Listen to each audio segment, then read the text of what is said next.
I'll admit it, this is grim. The Magic Mouse 2 is perhaps one of the most divisive products Apple has ever made. And I'm obsessed with it because despite the criticism, Apple has done nothing but double down. And for better or for worse, I find that fascinating. So here we are, the second gen is well over a decade old now, and the only change we've seen in those years is the switch from a lightning cable to USB-C. So a lot of people are asking, is the Magic Mouse even worth buying in the year 2026? The answer is that for some people, yes. But there are also a few that should absolutely stay clear, because as with everything, tech is individual, and if it suited everyone, it would suit no one. I have a soft spot for the Magic Mouse. I think everyone has that one thing in their life that as they are growing up, they think, once I have this in my house, I will be an adult. And for me, that was the Magic Mouse and keyboard. Please don't judge me. I am but a tech geek, and I am the way I am. That being said, I do not think Apple is flawless. And I certainly do not intend to be an Apple glazer here, because there are some things that they do that deserve criticism, which leads me to my first and perhaps most obvious point, because let's just get it out of the way.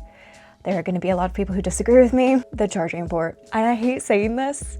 I really do. But I do think the positioning of the charging port is a feature and not a flaw. I know, I am insufferable, but hear me out. First, practically speaking, you should not be leaving a device plugged in all of the time. It's bad for the health of the battery and ultimately the longevity of the device. And if we're being honest with ourselves, the majority of people are going to shrug and leave it plugged in. But obviously, if you have to unplug the thing to even use it, you aren't going to have that problem. Second of all, Apple has a way they want their products to be seen. A huge part of Apple's DNA is design, and they care a lot about how their devices look on people's desks once they leave the store. And for the Magic Mouse, nothing is very magic about a wired mouse. If they could, there would absolutely still be people who just leave the thing on their desk with a tail trailing back to the outlet. And that is not how Apple wants their products to be perceived. So they make it impossible. I'm not saying it's right, and I'm not saying I approve, but I do think that there is a method to the madness here. And to criticize the Magic Mouse on that feature alone is a bit short-sighted because there are other things we can criticize. But before we move on, I will say one more thing in relation to not being able to use it while it's plugged in. It takes only a few minutes to charge the mouse to a usable state. I'm not proud of it, but there have been plenty of occasions where I just plug the mouse in for like 5 minutes and then proceed to use it on a single-digit charge for a surprising amount of time. So if that is your only gripe with the Magic Mouse, then maybe reconsider. Right, now that's done. The most obvious bit.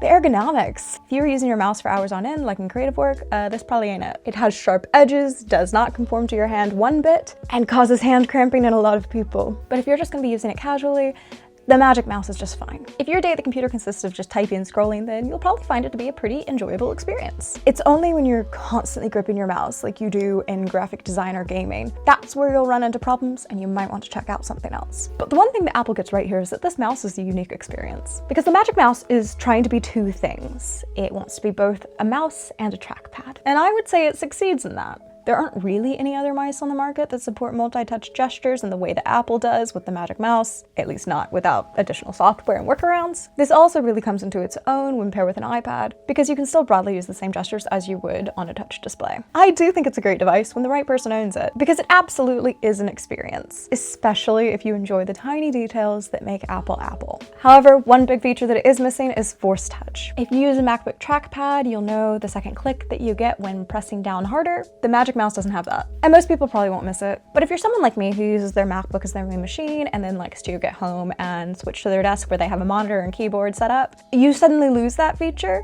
and it can throw your workflow off a little bit. And if you're wondering why the Magic Trackpad does cost more than the Magic Mouse, that's a big reason. It genuinely has more functionality, not just a different shape. And yes, let's talk about the price. I think that the Magic Mouse is priced appropriately. I know a lot of people say otherwise, but if you want to go buy a good alternative, you're going to be spending the same amount anyways. Will it be worth it for everyone?